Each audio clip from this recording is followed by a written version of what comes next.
Bonjour à vous tous. Donc aujourd'hui on va continuer la deuxième séance de la partie thermodynamique chimique. Alors aujourd'hui on va voir le premier principe de la thermodynamique. Et ce premier principe, il va introduire la notion de l'énergie interne. On va voir c'est quoi l'énergie interne. Pour cela, on a besoin de voir le premier postulat. Alors le premier postulat, il dit quoi? Il dit que l'énergie totale d'un système est une grandeur d'état extensive. Extensive, c'est-à-dire qu'elle dépend de la quantité de matière. Elle est conservatrice, qui dépend de la position, du mouvement et de la nature propre du système. Donc cette énergie totale, elle dépend de trois termes: la position, le mouvement et la nature du système. La position est liée à l'énergie potentielle, le mouvement est lié à l'énergie cinétique, de rotation ou bien de translation, et la nature du système, elle est spécifique de la thermodynamique. Deuxième postulat, il dit quoi? Il dit qu'il existe une grandeur d'état extensive, appelée énergie interne, qu'on va noter U. Cette énergie interne, elle est caractéristique de l'état énergétique de la matière, tel que l'énergie totale est égale à la somme des énergies potentielles, plus la somme des énergies cinétiques, plus l'énergie interne. Donc on peut écrire que E total est égal à sigma de EP, c'est-à-dire la somme des énergies potentielles, plus sigma EC, la somme des énergies cinétiques, plus l'énergie interne U. Remarque, si le système est fermé, il n'est soumis à aucun champ de force et il est immobile. Donc l'énergie potentielle est constante. L'énergie cinétique, elle est nulle.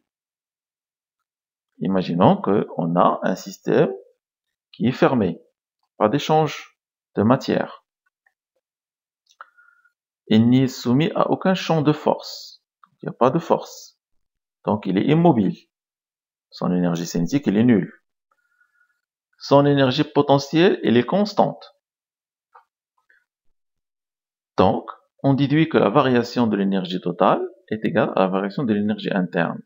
Si EP est constante, donc delta EP est égal à 0, puisque ce sera pareil. Delta EC est déjà égal à 0, parce que EC est égal à 0. Donc il reste quoi? Il reste que E total, ou bien delta E, T, est égal à delta U. Donc l'énoncé du premier principe. On va tout d'abord donc signaler que un principe, il ne se démontre pas. C'est une affirmation confirmée par des faits expérimentaux. Donc un principe est admis tant qu'il est vérifié par l'expérience. L'énoncé du premier principe. Alors il existe une fonction d'état, appelée donc U, appelée énergie interne, dont la variation delta U d'un système fermé, passant d'un état 1 à un état 2, est égale à la somme algébrique de toutes les énergies échangées, que ce soit donc chaleur, ou bien travail, ou bien les deux, avec le milieu extérieur au cours de cette transformation. Le principe s'écrit mathématiquement: delta U est égal à l'énergie interne, l'état final, c'est-à-dire 2, moins l'énergie interne, l'état initial, 1, qui est égal à Q plus W. Donc, vu que l'énergie interne, l'énergie potentielle, elle est constante, donc sa variation est nulle. L'énergie cinétique est nulle, donc sa variation elle est nulle. Donc, il reste quoi? Il reste que l'énergie interne. Donc, la variation de l'énergie totale pour un système fermé immobile est égale au travail ou bien à la chaleur échangée. Ce principe est appelé principe de conservation de l'énergie. En effet, pour un système isolé, W est égal à 0 et Q est égal à 0, on a donc delta U est égal à 0. L'énergie interne est donc une fonction d'état. sa variation delta U, est indépendante du chemin parcouru entre l'état final et l'état initial. Je vais reprendre l'exemple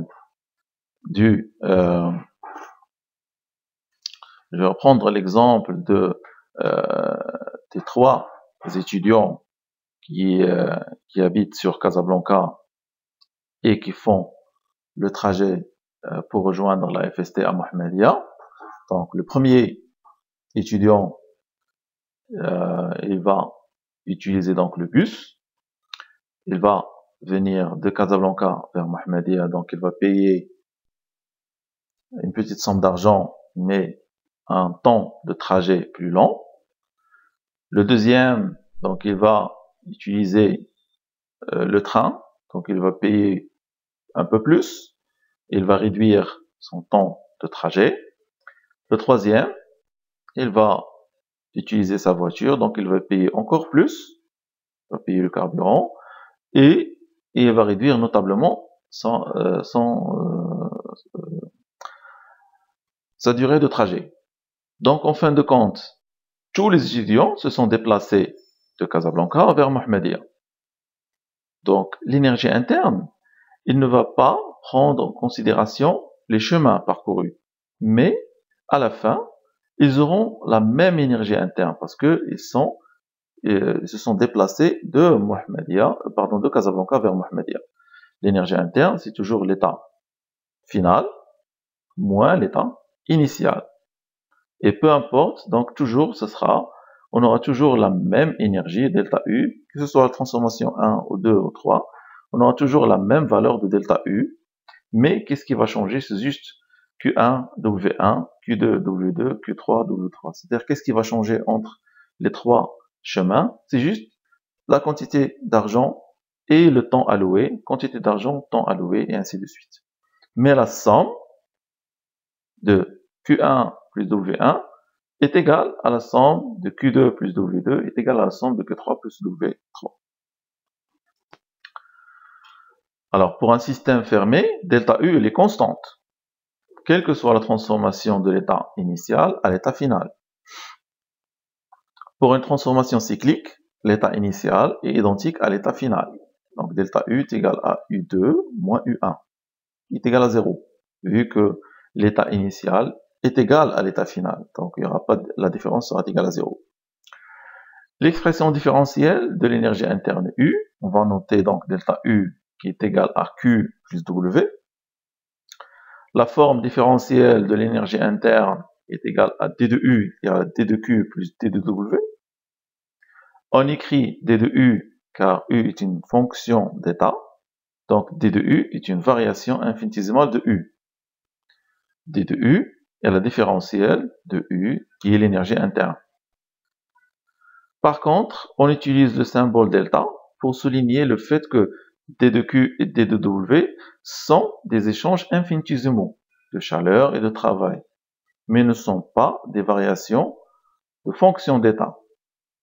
Q et W ne sont pas des fonctions d'état, ce sont des grandeurs, c'est-à-dire des variables. Donc la variable, donc lorsqu'on fait la variation, c'est D rond. Et lorsqu'on a une fonction d'état, on écrit D ici comme D de U. Alors, l'utilité de ce premier principe pour la chimie. Les échanges de travail et de chaleur d'un système avec le milieu extérieur lors d'une transformation quelconque, alors dépend de la façon dont s'effectue cette dernière. Premièrement, donc, lorsqu'on fait une transformation réalisée sans variation de volume, c'est-à-dire une transformation isochore. Lorsque V égale une constante, donc D de V automatiquement est égal à 0. Donc, si on veut écrire donc D de U en fonction de Q et de W, donc on va écrire D de U est égal à D de Q plus D de W.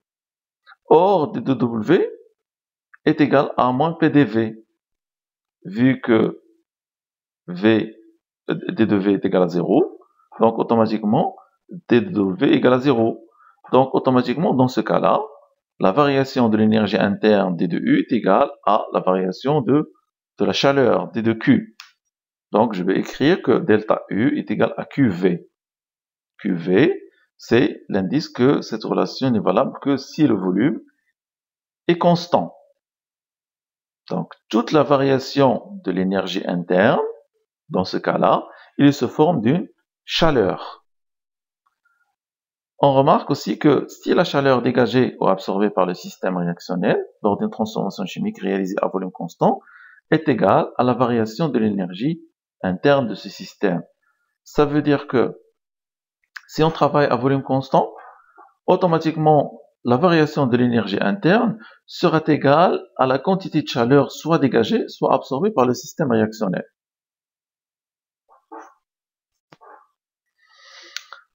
Maintenant, si on travaille avec une transformation à pression constante, ou bien une transformation isobare.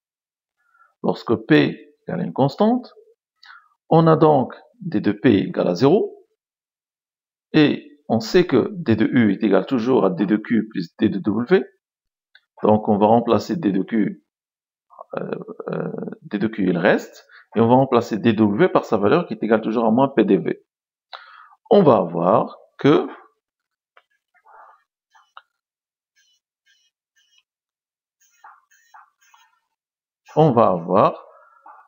que delta U qui est égal à l'intégrale entre 2 et 1 de D de Q moins l'intégrale entre 2 et 1 de PDV. Donc lorsqu'on va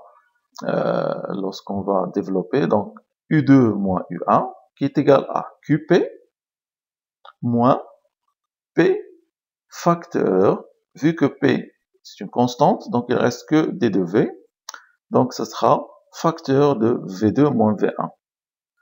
Donc je fais sortir le QP pour avoir quelque chose qui ressemble à, donc QP sera égal à U2 plus PV2 entre parenthèses, moins U1 plus PV1 entre parenthèses. Donc, et on va introduire une nouvelle grandeur H liée à l'énergie interne U par la formule H égale à U plus PV. Donc, on a fait sortir donc une nouvelle quantité d'énergie qu'on va appeler enthalpie, telle que cette enthalpie H est égale à la quantité d'énergie interne plus PV lorsque je travaille dans une transformation qui est isobare. Maintenant, cette enthalpie, elle est également une fonction d'état. Donc, sa variation delta H ne dépend pas aussi du trajet suivi entre l'état initial et l'état final. On obtient donc delta H est égal à H2 moins H1 qui est égal à QP. Donc, l'indice P, il rappelle que ces relations ne sont valables que si la pression du système est maintenue constante. Donc, la chaleur dégagée ou bien absorbée par le système réactionnel lors d'une transformation chimique réalisée à pression constante est égale à la variation de l'enthalpie de ce système. Ça veut dire que si on travaille dans une transformation isobare, la variation de l'enthalpie sera égale à la quantité de chaleur dégagée ou bien absorbée par le système réactionnel. Troisièmement, donc, l'équation différentielle de l'enthalpie. On va écrire l'équation différentielle. Donc, je sais que D de H, je sais que H est égal à U plus PV. Donc, D de H est égal à D de U plus D de PV. Or, D de U, donc je le remplace par sa valeur est égale à D de Q plus D de W.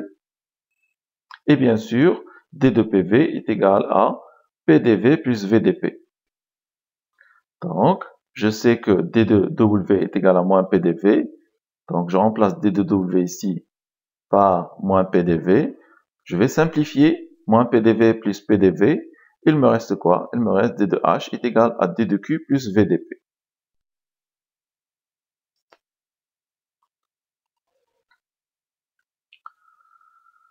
Maintenant, on va voir l'application de ce premier principe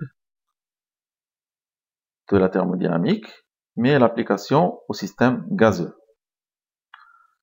Un corps pur peut se trouver à l'état solide, liquide ou bien gaz. Les expressions de son énergie interne, elles dépendent de son état physique. Le cas du gaz parfait. Alors, par définition, c'est quoi un gaz parfait?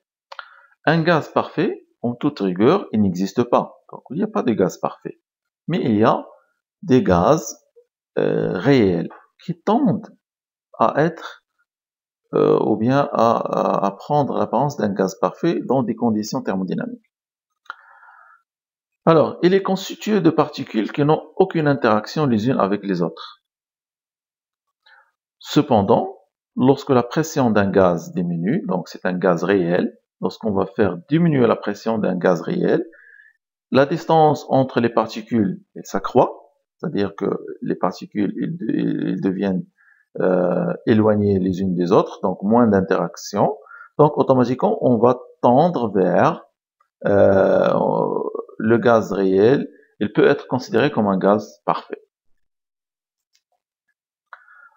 Alors, la première loi de Joule, elle nous dit quoi? Elle dit que, d'après plusieurs expériences, Joule, elle a démontré que si l'énergie interne d'un gaz parfait ne dépend que de sa température, si la température elle est constante, alors la variation de l'énergie interne elle est nulle. Si la température elle est constante, la variation de son énergie interne elle est nulle. Donc, U égale, c'est une fonction de la température. Joule, qu'est-ce qu'il a fait? Il a varié l'énergie interne par rapport au volume. Il a trouvé que c'est égal à 0. Puis, il a varié l'énergie interne par rapport à la pression. Il a calculé l'énergie interne par rapport aux différentes pressions. Il a trouvé que c'est égal à 0. Puis, il a dit que, voilà, pour une mole de gaz parfait, il a trouvé que la variation de l'énergie interne par rapport à la variation de la température est égale à une constante qu'il a notée CV. Donc, il a déduit qu'on va écrire que D de U est égal à CV fois D de T. CV, c'est la capacité calorifique du corps à volume constant. Pour la deuxième loi, il a dit que, voilà, soit H une enthalpie qui est fonction d'état. Donc, elle dépend généralement de deux variables, donc T et P. Elle ne dépend pas de V. On dit qu'un gaz parfait suit la deuxième loi de Joule, car son enthalpie dépend que de la température. Donc, la variation de l'enthalpie par rapport au volume est égale à 0. La variation de l'enthalpie par rapport à la variation de pression est égale à 0. Et la variation de l'enthalpie par rapport à la température est égale à une constante qu'il a notée Cp. Donc, il a écrit D de H est égal à Cp fois D de T. Ça veut dire que je peux calculer D de H en fonction de la température, connaissant donc cette constante. Et Cp, c'est une capacité calorifique du corps à pression constante. Cp, c'est une constante, donc on peut la calculer. C'est-à-dire on peut la trouver sur la bibliographie. Et on a déduit qu'il y a une relation entre Cp et Cv. Alors, on a la relation entre l'énergie interne et l'enthalpie. Je sais que H est égal à U plus PV. Je sais que H est égal à, si je dérive le tout par D de T. Donc j'aurai D de H sur D de T, qui est égal à D de U sur D de T, plus D de PV sur D de T. Alors pour un gaz parfait, la relation du gaz parfait, l'équation du gaz parfait est égale à PV est égal à nRT. Donc, je peux remplacer ici PV par nRT. Donc, je retrouve D de H sur D de T est égal à D de U sur DT, plus D de nRT sur T. Or, N et R sont des constantes, donc ils vont sortir. Donc, j'aurai D de T sur T. Et je remplace D de H sur D de T, c'est Cp. D de U sur D de T, c'est Cv, plus NR. N, c'est le nombre de moles. R, c'est la constante des gaz parfaits. Remarque ici, alors cette relation, elle s'appelle la relation de Mayer. Cette relation, elle nous permet de quoi? Elle nous permet de calculer CP connaissant CV, ou bien de calculer CV connaissant CP. Donc, soit l'une, soit l'autre. Alors, une remarque, lorsque le corps considéré est un solide ou bien un liquide, la pression a peu d'influence sur son énergie interne. Donc, sur son enthalpie, automatiquement, donc j'aurai toujours, que ce soit donc d de U sur d de V est égal à 0, ou bien d de H sur d de V est égal à 0, j'aurai donc delta H, c'est l'intégrale entre 2 et 1 de Cp dt, et delta U est égal à l'intégrale entre 2 et 1 de Cv fois d de t.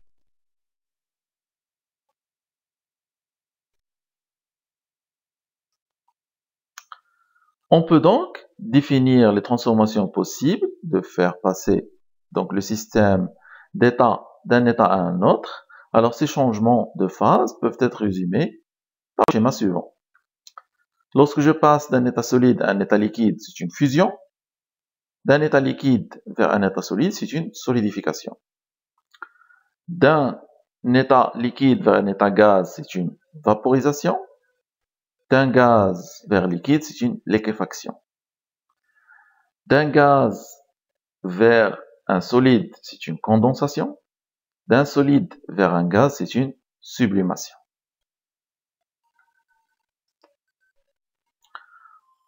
Au cours d'un changement de phase, ou bien changement d'état d'un corps pur, la température et la pression, elles restent constantes. Mais par contre, il y a un échange sous forme de travail ou bien de chaleur. La température, elle reste constante toujours lorsqu'on a un changement de phase. C'est-à-dire, si je passe d'un état glace vers un état eau liquide, la température lors de ce passage, elle reste toujours constante à 0 degré, c'est-à-dire à 273 degrés K. La chaleur échangée au cours de cette transformation se produit à pression constante.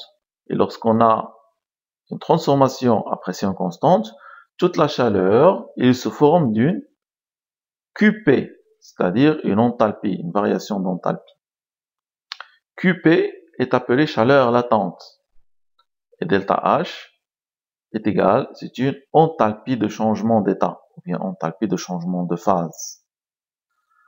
D'autre part, on a toujours delta U qui est égal à delta H moins delta de PV. Si j'ai un changement de volume, je peux calculer delta U en fonction de delta H. Donc j'aurai delta H qui est égal à moins P, la pression, puisqu'il est constante, V final moins V initial. Et je peux calculer delta U en fonction de delta H.